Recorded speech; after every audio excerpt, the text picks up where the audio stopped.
Hi, everybody. Thank you for being here. So I'm going to take you in quite a different direction to my practitioner social work colleagues, at least.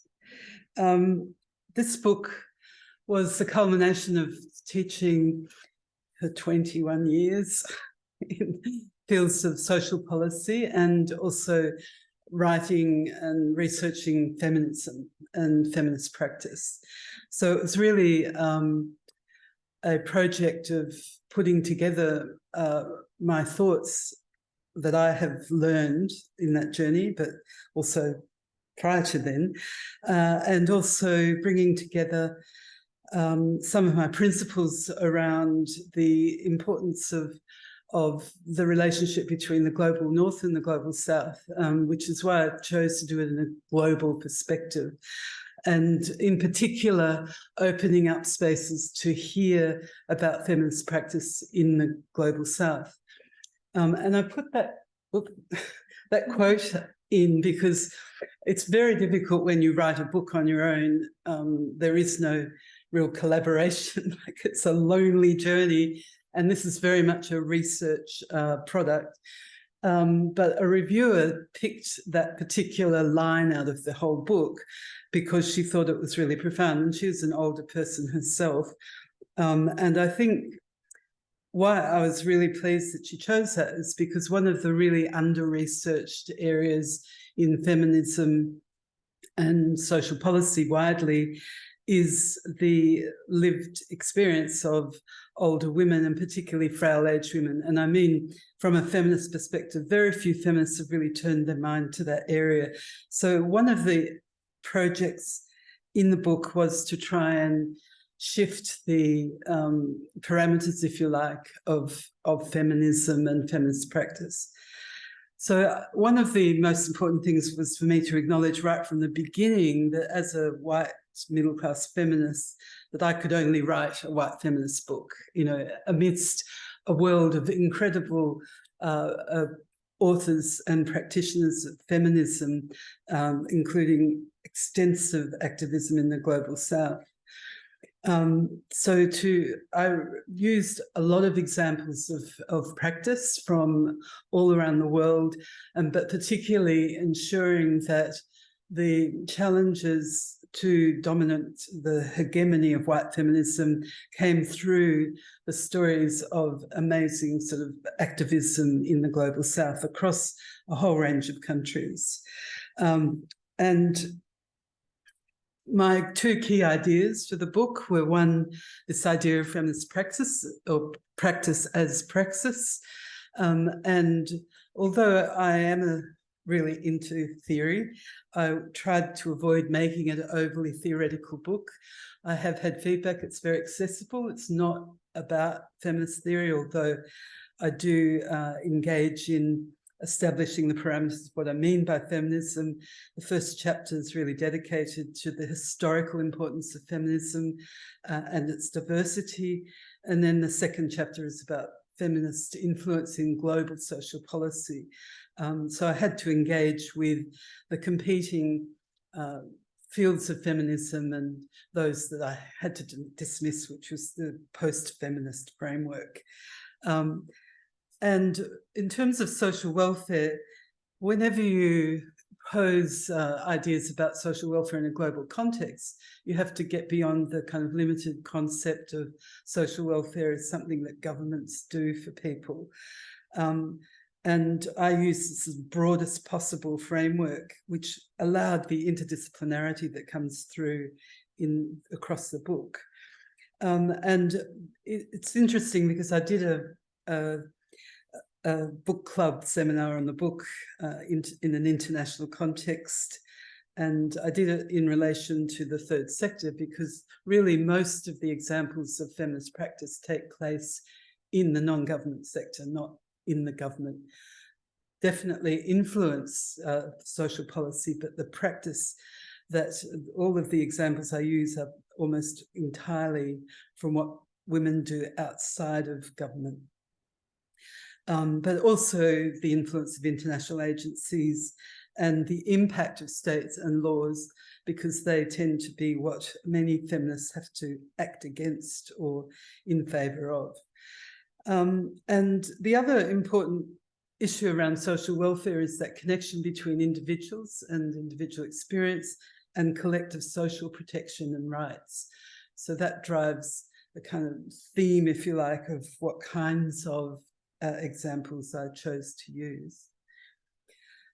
So the book has 8 chapters, and the first couple of chapters I've described, but then I focus on key areas of practice that I've had most to do with, I guess, across my career working and teaching in social work.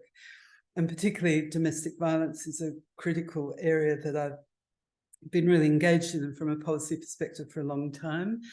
And then a chapter on motherhood and parenthood, which includes trans parenthood, which proves to be a never-ending controversial kind of concept. People are very surprised to hear that some, around 40 to 45 men have babies in Australia every year, trans men, and that the entire system works against their accessibility to do that.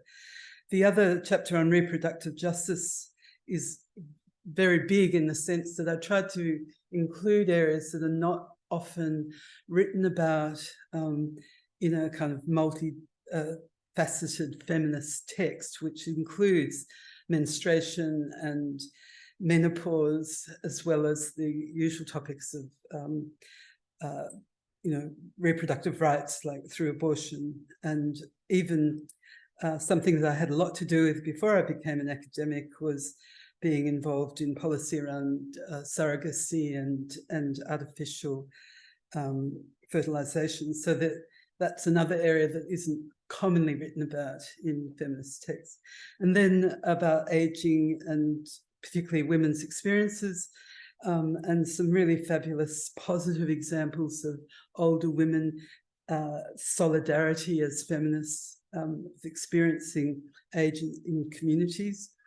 And then a section on the criminal justice system and looking at a whole range of issues that a lot of researchers have researched in great detail, but particularly around the actual impact of the abortion legislation, particularly in the United States, but also the position of women in incarceration. And then the final chapter, which I haven't included here, is really an exploration of where it's going next. So I write about the fourth wave and what that means and how it is a really interesting intersection of new values brought to feminism by contemporary feminist identity. And, one of the things that most people say about the fourth wave is that sort of became something born from social media and technology, that it's this new capacity as a social movement in that sense. So one of the other big themes across the book is that feminist practice is social justice practice, and that feminism is a social justice theory. And that's been really important for me in all of my work, but I really explored and put that idea forward through every part of the book. And the other one, from a post-colonial perspective, is recognising the negative dominance or hegemony of the Western theoretical perspective, because that is also something quite close to my intellectual and personal position. So just to finish off, I thought when you asked the question, well, how do you make an impact with a book like this?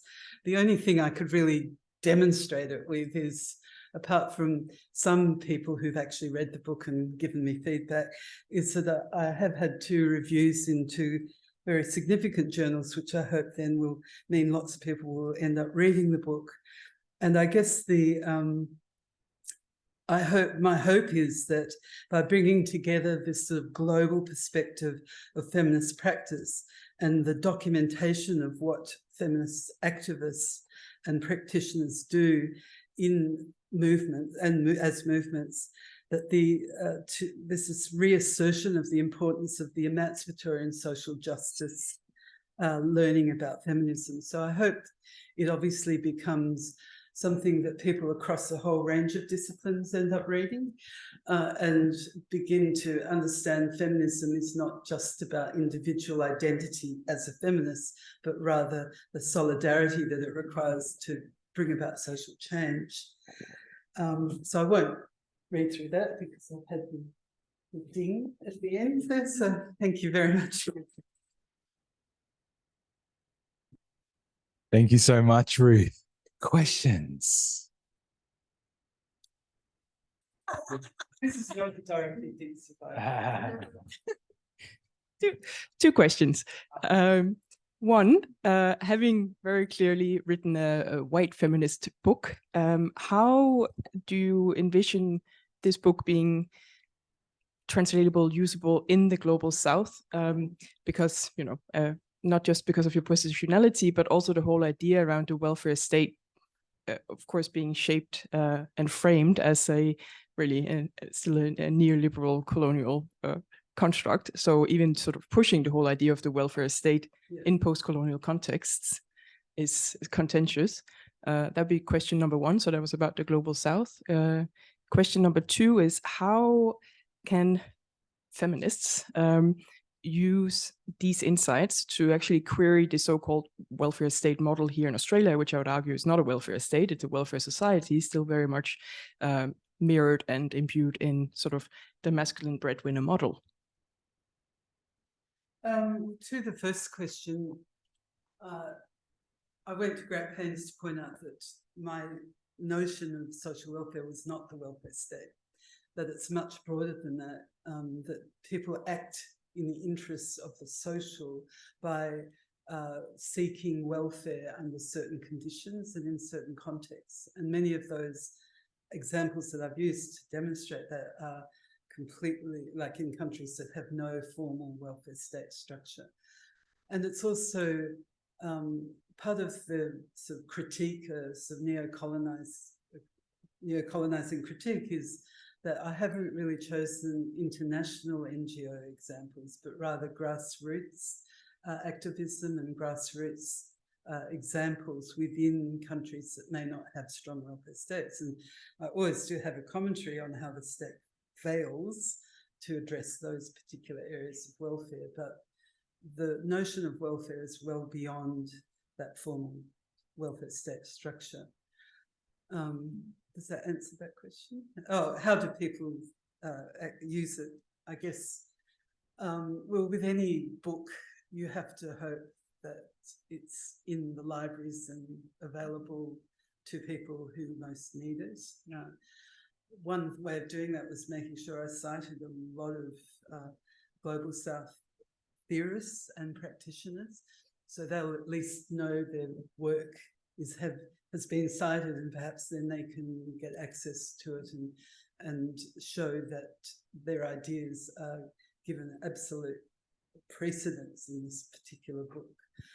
And the very end of the book is very much about challenging fourth wave feminism to listen to the Global South position of reconstructing a feminism that's inclusive of recognising specific cultural positions like the role of family and the role of religion and ethnic identity as part of feminist frameworks. So that hopefully that message will be heard somewhere and change people's minds.